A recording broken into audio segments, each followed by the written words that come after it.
누가복음 2장 8절부터 14절에 있는 말씀 다 같이 있습니다. 그 지역에 목자들이 밤에 밖에서 자기 양떼를 지키더니 주의 사자가 곁에 서고 주의 영광이 그들을 두루 비추매 크게 무서워하는지라. 천사가 이르되 무서워하지 말라. 보라, 내가 온 백성에게 미칠 큰 기쁨의 좋은 소식을 너희에게 전하노라. 오늘 다윗의 동네에 너희를 위하여 구주가 나셨으니 곧 그리스도 주시니라.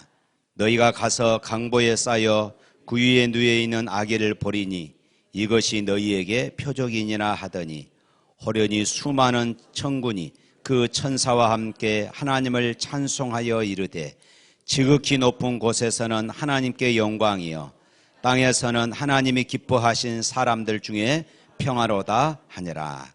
아멘. 예, 성탄절 아침이 밝았습니다.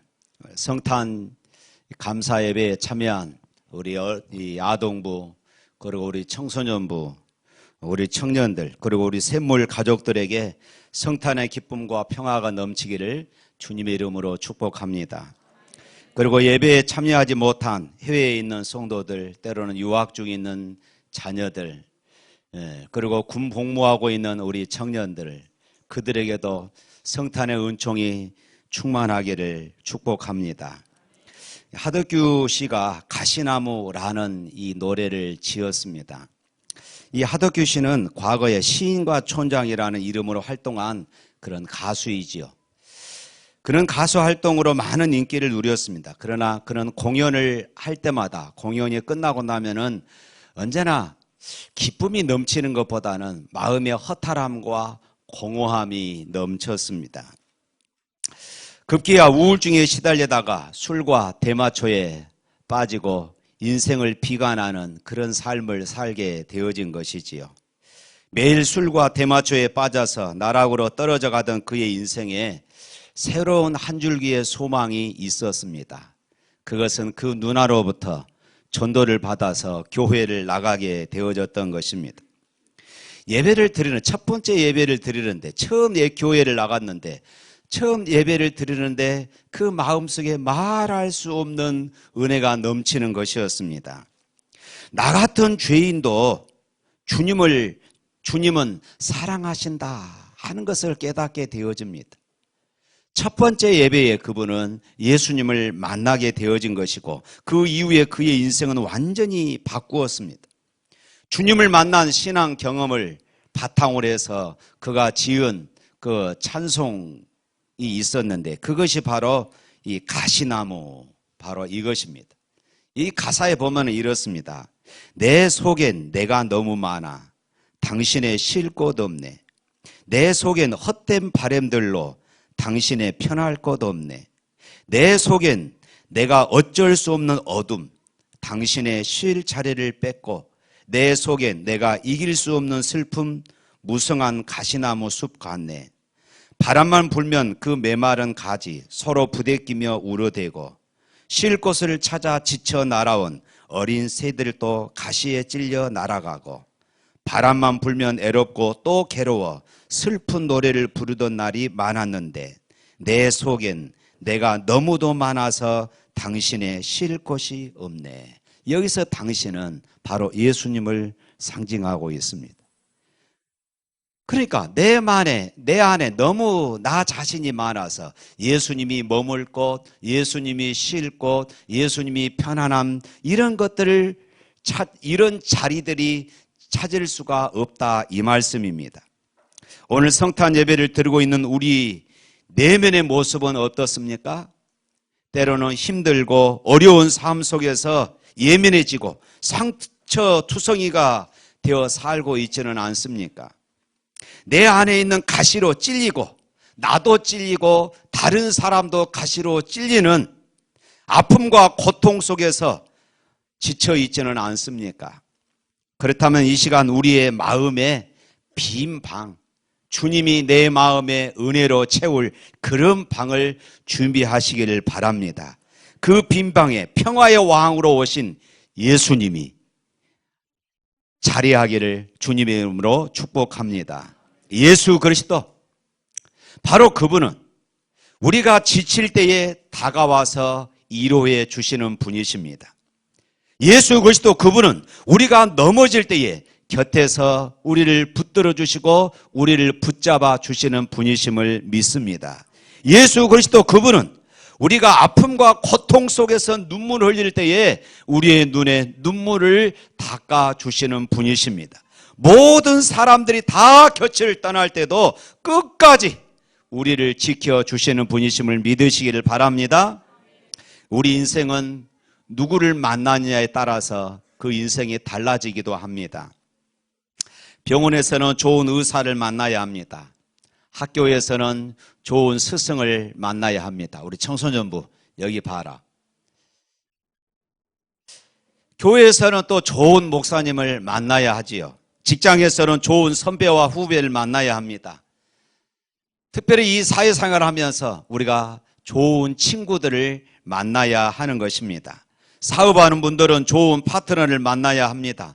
누구를 만나느냐에 따라서 그 인생의 방향이 바꾸어질 수도 있는 것입니다. 인생의 성공과 실패가 갈라질 수 있다는 것이에요. 사람을 잘 만나면은 성공적인 인생이 되어질 수 있습니다.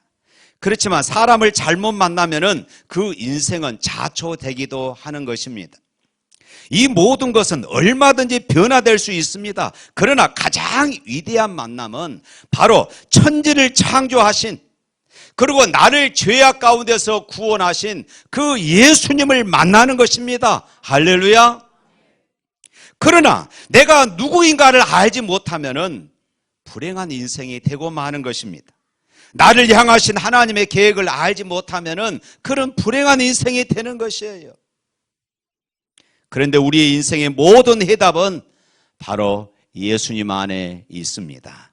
예수님은 모든 인생의 문제의 정답이십니다. 예수님을 만나면 모든 인생의 문제를 풀어낼 수 있습니다. 예수 그리스도 행복의 시작인 것을 믿습니다.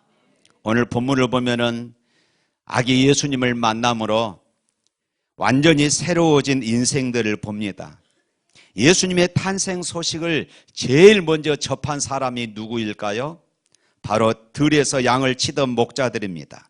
먼저 누가복음 2장 8절 말씀에 보면은 이렇게 말하고 있어요. 다 같이 한번 읽어볼까요? 그 지역의 목자들이 밤에 밖에서 자기 양떼를 지키더니, 당시 목자 그러면은 당시에 두 가지 보편적인 그런 개념이 있습니다. 하나는 믿을 수 없는 사람들입니다. 여기에 이 목자들은 자기 양을 치는 목자들이 아니에요. 모두가 다 주인은, 이 양떼의 주인은 따로 있고 이들은 돈을 받으면서 양떼를 지키는 그런 사람들입니다. 그러니까 때로는 이 양들을 잃어버리기도 하고 때로는 자기가 훔쳐가면서도 잊어버렸다고 그렇게 말하기도 했습니다. 그러다 보니까 그때 당시 사람들이, 목자들은 야, 거짓말쟁이들이다, 속이는 사람들이다 하는 이런 개념들을 가지고 있었습니다. 뿐만 아니라 당시의 유대인들의 규례에 의하면은 목자의 일부는, 이 목자의 일은 부정한 일로 그렇게 여겼습니다. 따라서 그들은 사회적으로 비천하고 종교적인 소외를 당했고 심지어 자기 자신들마저도 열등감 속에 살고 있었던 것입니다. 세상에서 견디기 힘든 고통 가운데 하나가 버림받았다, 바로 이것입니다. 실직자들의 큰 아픔이 무엇인지 아십니까? 물론 가족들을 부양할 책임을 다하지 못하는 것, 이것도 있겠지만 더 큰 고통은 내가 몸담고 있는 그 공동체로부터 쫓겨났다. 이것이 말할 수 없는 고통인 것이에요. 자신의 존재 가치가 쓸모없이 여겨졌다는 것에 대한 분노와 아픔이 그 가슴에 가득 차 있는 것입니다. 그런데 아무런 희망도 기대도 없이 살아가던 이 비천한 목자들에게 무슨 일이 벌어졌습니까? 9절 말씀 읽어볼까요? 주의 사자가 곁에 서고 주의 영광이 그들을 두루 비추매 크게 무서워하는지라. 기대하지 못했던 황홀한 역사가 일어난 것입니다. 여기 주목할 말씀이 있습니다. 주의 사자가 곁에 서서, 주의 사자가 곁에 서서 비천하고 종교적으로 소외되어 있듯, 그리고 자기들조차도 귀하게 여기지 않고 자기들 스스로가 열등감 속에 그렇게 살고 있었는데 자기들 가운데 누가 임했습니까? 천사들이, 주의 사자가 선 것입니다.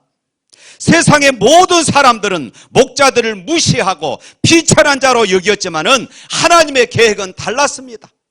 주의 사자, 주의 영광이 그들 가운데 임했던 것입니다. 이것은 그들과 전혀 관계없는, 그 전에는 주의 사자, 주의 영광은 그들과는 전혀 관계없는 이야기였습니다. 예루살렘의 화려한 옷을 입은 사람들에게나 관계 있는 이야기지 그들과는 전혀 관계가 없었어요. 그러나 하나님께서 바로 그런 그들에게 주의 사자를, 주의 영광을 보여주신 것입니다. 이것이 바로 성탄의 참 기쁨이고 기쁜 소식입니다. 목자들에게 있어서 최고의 행복이고 행복한 성탄절이었던 것입니다. 사랑하는 성도 여러분, 이 시간에도 우리 주변에는 자신의 존재 가치를 깨닫지 못하고 무기력하게 사는 사람들이 있습니다. 버림받았다는 상처를 끌어안고 아픔과 고통 속에 살아가는 사람들 또한 있습니다. 가난함과 질병의 고통 속에서 신음하는 자들도 있습니다. 자신의 힘으로 더 이상 어찌할 수 없는 안타까움 속에서 지쳐있는 그런 사람들도 있습니다. 예수님은 바로 이런 낮은 곳에서 신음하는 자들에게 소망을 비추시는 분이십니다. 이들에게 다시 일어설 수 있는 용기와 힘을 불어넣으십니다. 세상 사람들은 무시하고 세상 사람들은 박대하고, 그렇지만은 우리 주님은 놀라우신 하늘의 영광의 빛을 비추어 주시는 것입니다. 그리하여 참다운 하나님의 사람으로 회복시켜 주셔요. 너는 나의 가장 소중하고 사랑받는 자녀라는 사랑의 기쁨을 우리에게 주시는 것입니다. 사랑하는 성도 여러분, 성탄의 아침 우리와 함께 하시는 임마누엘의 예수님은 여러분의 시린 가슴과 그리고 상처난 가슴을 어루만져 주시고 싸매어 주시기를 원하십니다. 여러분의 모든 질병을 치료하시고 회복시켜 주시기를 원하십니다. 이 시간 우리 찬양 한 곡 불러볼까요? 주님과 같이. 제가 참 좋아하는 찬양입니다.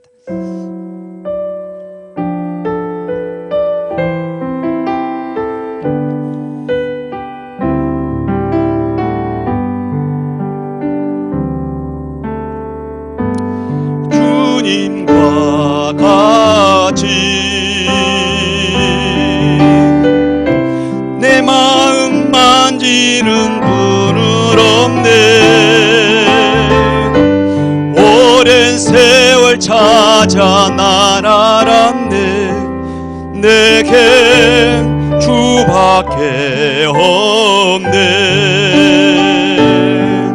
주 자비 강같이 흐르고 주 손길 치료하네.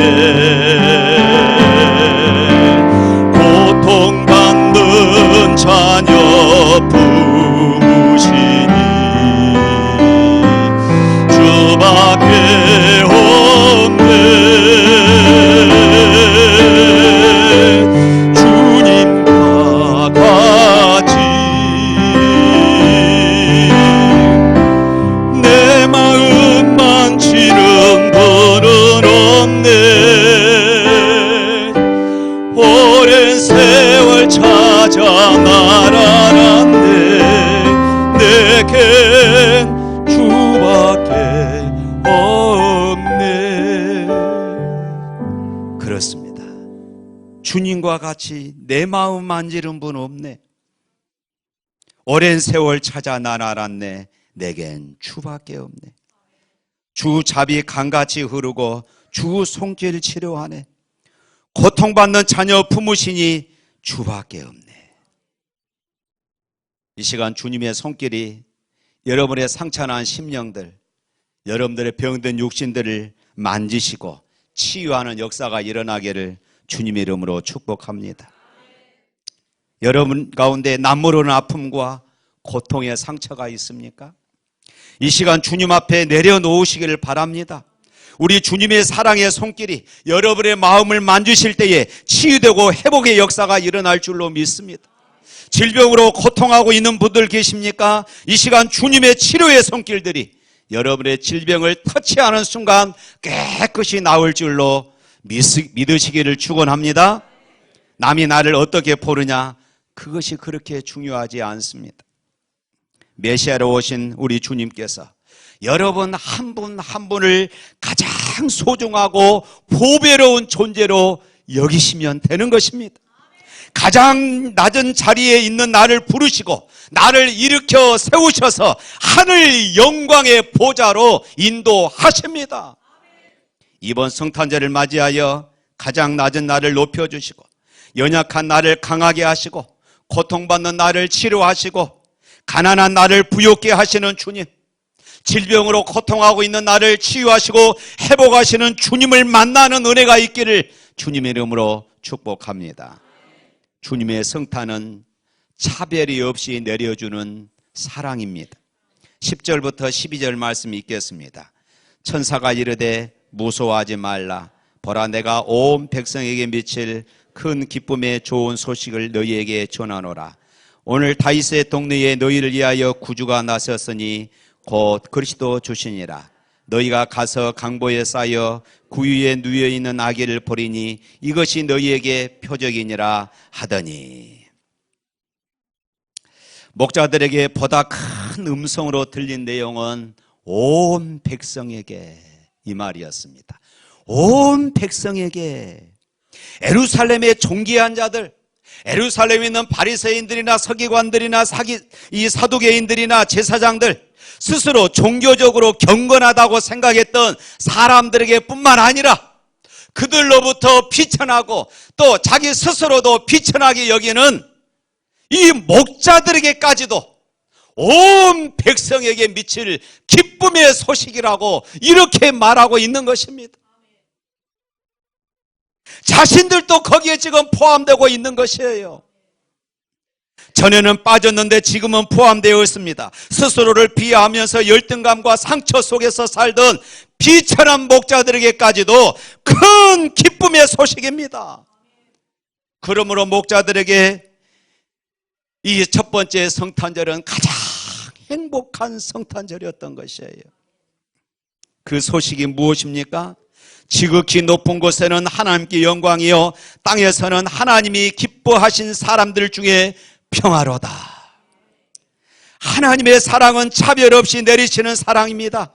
이 땅에 얼마나 차별이 강한 구조로 자리하고 있는지 몰라요. 차별은 사람을 찢어 놓습니다. 차별은 대립하게 만듭니다. 차별은 사람들끼리 증오하게 만듭니다. 라디오 방송에서 들은 사연입니다. 한 주부가 보낸 편지 사연인데 자기 아들은 꼭 명문대학에 보내고 싶었습니다. 그런데 그 아들이 대학을 포기하고 자동차에 관심이 많아서 기술을 배우더니 카센터를 연다는 것이었습니다. 자기는 죽어도 그렇게 하고 싶지 않다면서 애달픈 사연을 소개했습니다. 자기는 부유하고 명문 집안의 셋째 며느리로 들어갔습니다. 집안 모든 사람들은 명문 대학을 나오고 석사, 박사 학위를 받은 그런 사람들이었습니다. 유학까지 다녀온 사람들이었습니다. 그런데 자기는 지방대학에 나와서 열심히 직장 생활하다가 결혼을 하게 됐습니다. 문제는 남편을 제외하고 집안 온 식구들이 자기를 따돌린다는 것입니다. 공교롭게도 동서들이 같은 대학을 나왔는데 모이면은 자기는 생각하지 않고 대학 얘기만 하는 것입니다. 어쩌다 끼려고 하면은 뭐 아는 체 아느냐 하면서 핀잔을 주더라는 것입니다. 어느 날 대학 동창회에 갔다 오면서 큰 동서가 동문 가방을 하나 주더랍니다. 그것을 본 둘째 동서가 아니 대학 동창도 아닌데 동문 가방을 들고 다니면은 뭐하냐고 또 핀잔을 주는 것이에요. 수준에 어울리게 놀아야지 하면서 면박을 주더랍니다. 그래서 이 셋째 며느리가 화가 났습니다. 명문대학 나오면 대수냐? 인간이 돼야지 하면서 한번 대판 싸웠다고 그래요. 어떤 경우는 자기가 못 알아듣게 동서들 두 동서가 영어로 말하더라는 것이에요. 그것을 또 아는 체 하면은 또 불어로 이야기하더라는 것입니다. 이런 집안 참 한심하잖아요. 그래서 자기는 무슨 일이 있어도 대학 때문에 자기 자식은 제발 차별을 받지 않게 해야 되겠다. 그래서 이 아들만큼은 명문대학에 보내고 싶었습니다. 그런데 카센터를 한다고 하니 억장이 무너진다는 이런 사연이었습니다. 사랑하는 성도 여러분, 이처럼 가족 간에도 서로 차별하고 무시하는 것이 오늘 사회의 모습입니다. 혹시 여러분들 가운데 이런 좋지 못한 모습이 있는지 모르겠습니다. 좋은 대학에 나왔다고, 좋은 집에 산다고, 좋은 집안이라고 남을 은근히 무시하고 차별한다면은 이것은 인격의 문제이고 더 나아가서 주님 보시기에 어쩌면 가장 벌성 사나운 그런 모습이 되어질 것입니다. 그리스도 예수 안에서는 남자나 여자나 종이나 자유인이나 유대인이나 헬라인이나 차별이 없습니다. 예수 그리스도 안에서 우리는 하나입니다. 할렐루야. 예수님은 친히 모든 자들의 친구가 되어주셨습니다.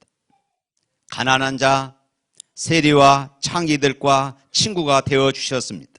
세상 사람들은 그들을 정죄하고 차별하고 무시했지만은 주님은 그들을 끌어안으시고 차별의 사슬을 끊어내셨습니다. 이것이 바로 성탄이 주는 중요한 메시지입니다. 주님은 더 이상의 차별하는 것을 원치 않으셨던 것입니다.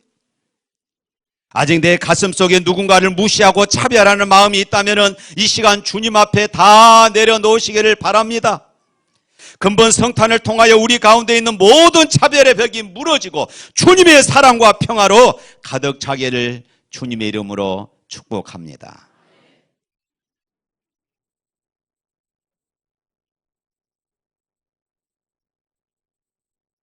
바로 이 말씀은 성탄을 맞이하는 우리들이 어디에 관심을 가져야 하는가 하는 것을 말해줍니다. 무슨 일을 해야 할 것인가를 보여줍니다. 예수님은 온 인류를 구원하시려고 십자가에서 자기의 온 몸을 불사르셨습니다. 그 사랑의 열정이 어둠과 절망과 사망 가운데 실험하는 오늘 저와 여러분들을 구원하셨습니다. 이 사랑이, 이 은혜를 기억하고 예수님께 경배와 찬양을 드리는 날이 바로 오늘 성탄절인 것입니다. 지난 2000년부터 전주시 노송동 주민센터에 매년 불우이웃을 돕는 얼굴 없는 천사가 등장했습니다. 이분은 성탄절, 해년마다 성탄절 전후에서 어김없이 그에게 성금을 놓고 갔습니다. 그분이 지금까지 기부한 금액이 3억 원이 넘는다고 그럽니다. 그 돈으로 주변의 어려운 이웃들을 돕는 일에 쓰고 있습니다. 금년에도 언제쯤 이 얼굴 없는 천사가 나타날까 기대하고 있다고 그럽니다. 전주시에서는 얼굴 없는 천사의 선행을 기리기 위하여서 얼굴 없는 천사로 길 이름을 그렇게 바꾸었습니다. 매년 천사 축제를 엽니다. 그리고 2010년에 작은 비석을 세웠어요. 그리고 그 비석에 이렇게 문구를 썼습니다. 얼굴 없는 천사여, 당신은 어둠 속의 촛불처럼 세상을 밝고 아름답게 만드는 사람입니다. 사랑합니다. 이렇게 기록했다고 그럽니다. 얼굴 없는 천사처럼 누군가에게 기다림과 설레임은 줄 사람, 그리고 어두운 세상에 작은 촛불의 역할을 하는 사람이 바로 이 성탄의 주인공이 아닐까요? 우리 교회 청년들이 매년 성탄절 날 어려운 이웃들에게 사랑을 나눕니다. 이번에는 지난주에 말씀드렸던 것처럼 장애우들에게 이불을 전달한다고 그럽니다.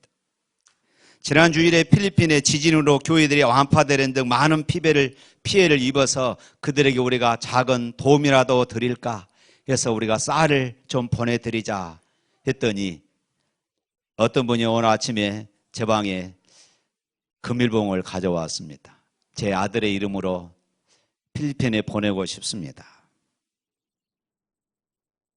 필리핀뿐만 아니라 몽골, 탄자니아에 교회를 세우고 학교를 세우고 그들을 후원하는 이 모든 일이 세상을 아름답게 만드는 성탄의 주인공입니다. 할렐루야. 사랑하는 성도 여러분, 성탄의 아침입니다. 예수님의 오심은 인류 역사의 분수령이 되었습니다. 온 인류를 구원하는 최대의 사건이셨습니다. 그 주님을 이 아침 꼭 만나기를 주님의 이름으로 축복합니다.